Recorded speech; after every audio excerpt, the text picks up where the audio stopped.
तो hello guys, कैसे हैं आप सब। आई होप आप सब अच्छे होंगे और मैं भी अच्छा हूँ। तो आज मेरा लेक्चर है फिफ्थ। जैसा कि आपको पता होगा कि माइक्रोबायोलॉजी जो कि बी फार्मा थर्ड सेम का एक सब्जेक्ट है, इसकी मैं सीरीज चला रहा हूँ जिसमें अभी तक मैंने लेक्चर 4 तक कंप्लीट कर लिया है। और सारे ही लेक्चर काफ़ी इंपॉर्टेंट है, इसलिए आपको सारे लेक्चर देखने हैं अच्छे से, ठीक है। और यूनिट फर्स्ट अभी चल रही है, ठीक है।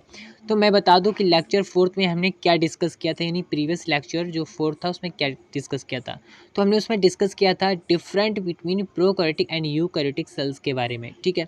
ये काफ़ी इंपॉर्टेंट टॉपिक था, ठीक है। तो अगर आपने वो वीडियो नहीं देखा है तो मैंने लिंक को डिस्क्रिप्शन बॉक्स में डाल दिया है, आप वहाँ से जाके उसको देख सकते हैं, फिर आप ये वीडियो देख सकते हैं, ठीक है। तो आज के इस लेक्चर में हम डिस्कस करेंगे क्या, morphology classification of bacteria. It is also a very most important topic for your university examination. Okay, so इसको अच्छे से समझेंगे, ठीक है।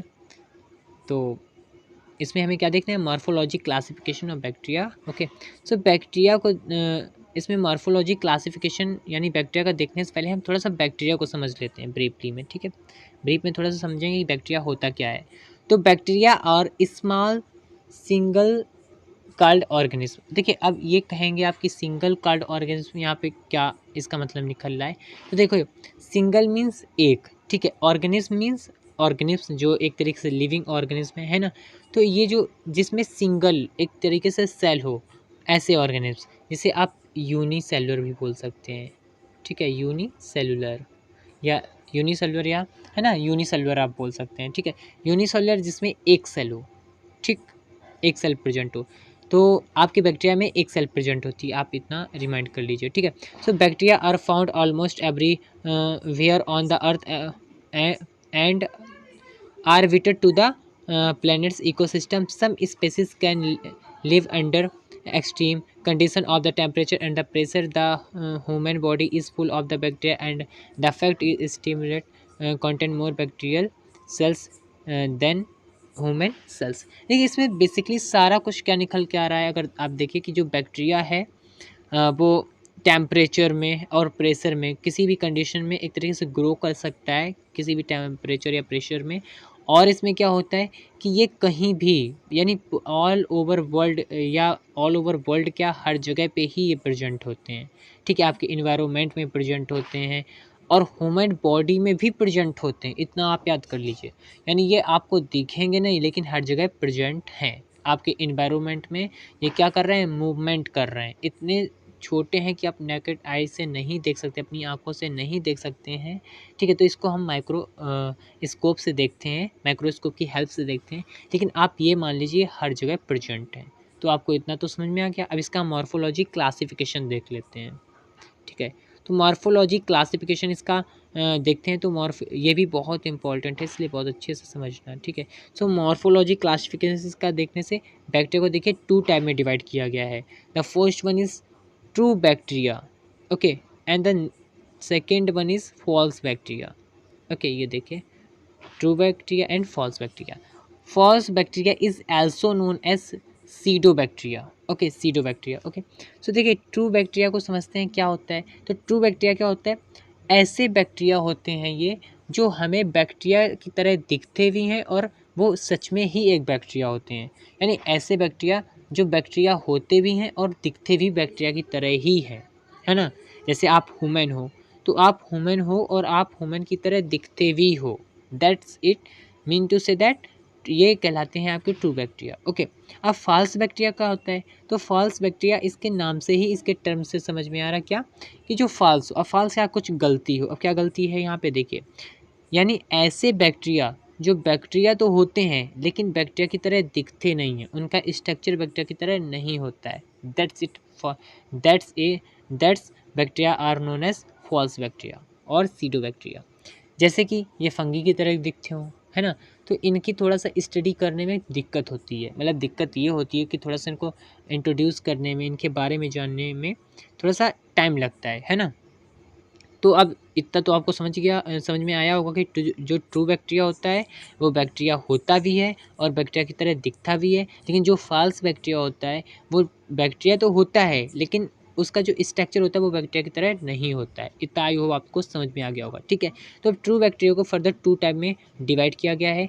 The first one is spherical shape and the second one is rod shape. Okay, so spherical shape इसके नाम से ही समझ में आपको आ रहा होगा कि जो स्पेरिकल शेप, अब स्पेरिकल शेप कैसा होता है, लाइक इग, इग की तरह, है ना, लाइक एज इग। ओके, सो इग की तरह होता है, ये पूरी तरीके से सर्कल नहीं होता है, थोड़ा सा टेढ़ा थोड़ा सा होता है ना, यानी पूरा सर्कल एकदम नहीं होता है। तो इस तरीके से जो बैक्टीरिया होते हैं वो आपके स्पेरिकल शेप के होते हैं, और उसका जो एग्जाम्पल है वो है आपका कोकस। ओके, क्या है, कोकस। ओके, सो जो आपका स्पेरिकल शेप का बैक्टीरिया है वो आपका कोकस है, और जो आपका रोड शेप का बैक्टीरिया है ना, वो आपका कहलाता है बैसिलस। ओके, सो ये भी फर्दर डिवाइड है, पहले हम इसको देख लेते हैं। सो जो कोकस के देखते हैं, कोकस जो डिवाइड है, कोकस डिवाइड है, फर्स्ट इज मोनोकोकस। अब मोनोकोकस क्या होता है, इसके नाम से आप समझ सकते हो, मोनो मीन्स एक। ओके, मोनो मीन्स एक, जिसमें एक बैक्टीरिया हो, ऐसे बैक्टीरिया को मोनोकोकस कहते हैं, ठीक है। लेकिन ये कैसे शेप का हो, स्पेरिकल शेप का। And the next one is diplococcus. Diplococcus, ठीक है। डिप्लोकोकस क्या होता है, जिसमें दो दो स्पेरिकल, एक तरीके से एक पेयर सा बन जाए, दो स्पेरिकल बैक्टीरिया हों, एक पेयर सा बना रहे हों, ऐसे बैक्टीरिया क्या कहलाते हैं, डिप्लोकोकस, ठीक है।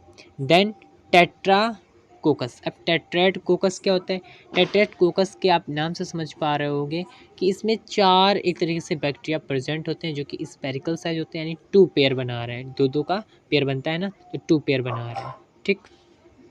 अब आप देखिए स्ट्रेप्टोकोकस। स्ट्रेप्टोकोकस क्या होता है, स्ट्रेप्टोकोकस लाइक एक चैन से ये लोग बना रहे हैं, लाइक चैन एक तैयार कर रहे हैं, कई सारे बैक्टीरिया मिलके एक चैन लाइक स्ट्रक्चर को बना रहे हैं, जैसा कि आप ये देख सकते हो, ठीक है। अब आपका आता है इसी में, क्या आता है, फिफ्थ सार्सिनो, ठीक है, सार्सिनोकोकस। अब सार्सिनोकोकस क्या है, मैं आपको बता दूं, ये सार्सिनोकोकस जो होता है, यानी क्यूब तो आपने देखा ही होगा, इस तरीके से जो क्यूब बनता है ये, ठीक है। अच्छा नहीं बना है, सॉरी, लेकिन क्यूब कुछ ऐसा ही होता है ना, हम लोगों ने पहले पढ़ा क्यूब, ठीक है। तो इसी टाइप में, क्यूब टाइप में, ऐसे ऐसे करके, ऐसे ऐसे पूरे में आप बना लीजिए, इस तरीके से अच्छा आप बना पाएंगे हमसे, ठीक है। इस तरीके से जो क्यूब का जैसे एक साइज है, उसी टाइप से ये बनाते हैं, एक ग्रुप टाइप का, ठीक है। उनको हम बोलते हैं सार्सिनोकोकस, ठीक है। ये भी स्पेरिकल साइज होते हैं ना, स्पेरिकल शेप, सॉरी साइज नहीं, है ना। अब क्या आता है आपका, अब आता है आपका स्टेप्लोकोकस। स्टेप्लोकोकस क्या है, ग्रेप्स देखा है आपने, ग्रेप्स का पूरा एक जो बंच टाइप का होता है ना, तो उसकी तरह ये पूरा एक बंच टाइप का बनाते हैं, ग्रेप्स के बंच की तरह, ठीक है। इनको हम बोलते हैं स्टेप्लोकोकस, ठीक है। अब हम लोग देख लेते हैं अपना रोड शेप, ठीक है। रोड शेप का जो एग्जांपल हमने बताया था, क्या बताया था, बैसिलस, ठीक है। तो इसमें भी वैसा ही है, बैसिलस देखिए कैसा है, रोड शेप है, तो इसमें रोड शेप ले लेंगे। इसमें भी देखो मोनोबैसिलस, यानी एक इसमें होता है ना, बैक्टीरिया जो होता है, एक बैक्टीरिया होता है जो कि रोड शेप होता है। ऐसे ही इसमें बैसिलस, ये देखिए आप एक साइड के याद कर लोगे, दूसरे साइड के ऑटोमेटिक याद हो जाएंगे, बस इतना याद रखना कि किस शेप का है, ठीक है। और जैसे इसमें कोकस लगा है, उसमें बैसिलस लगा है, मोनो, डिप्लो, है ना, टेट्रो, सेम सेम ही है, देखिए टेट्रेड, है ना, देखिए सारा सेम है। अब देखो मोनो में क्या है, एक आया इसमें भी, और डिप्लोबैसिलस में दो आ गए, है ना, दो बैक्टीरिया। टेट्रोबैसिलस में, इसमें देखिए इसमें भी चार हैं, चार का एक है। अब इसमें देखिए क्या है, बस थोड़ा सा यही आपको समझना है कि जो इसका सेब है उसी में डिफरेंट है, और नाम में थोड़ा सा जो आएगा, इसमें बैसिलस लगेगा, उसमें कोकस लगेगा, इतना समझना है ना, सेम है। इसमें भी देखो स्टेप्टोबैसिलस, चैन लाइक स्ट्रक्चर, है ना। और आपका आ जाएगा सार्सिनोबैसिलस, ये इसमें भी आपका उसी तरीके का होता है, किसका, क्यूब की तरह, है ना। और इसमें बस इसमें थोड़ा सा डिफरेंट है, लास्ट वाले में देख लो क्या डिफरेंट है, ये एक इस तरीके के सीधी सीधी लाइन टाइप में बनता है, ठीक है, स्टेप्लोबैसिलस में, ठीक है। और इसमें क्या था, वंश टाइप का बनना था ना, इतना आपको समझना है। अब हम लोग अपना समझ लेते हैं फॉल्स बैक्टीरिया के। तो फॉल्स बैक्टीरिया का जो एग्जाम्पल है वो है एक्टिनोमाइसीट्स, एक्टिनोमाइसिट्स, ठीक है, ये इसका एक तरीके से एग्जाम्पल है, जो कि ग्राम पॉजिटिव होते हैं, है ना, फ्लैगमेंटर्स होते हैं और सॉइल, यानी ये सॉइल में मिलते हैं। सॉइल आप तो जानते होंगे मिट्टी होती है ना, तो ये मिट्टी में प्रेजेंट होते हैं। और ये कैसे होते हैं, स्टार लाइक स्ट्रक्चर होते हैं। स्टार स्टार तो देखा होगा ना आपने, हाँ, तो स्टार लाइक स्ट्रक्चर होता है, ठीक है। अब इसमें भी आप देख लीजिए, है ना।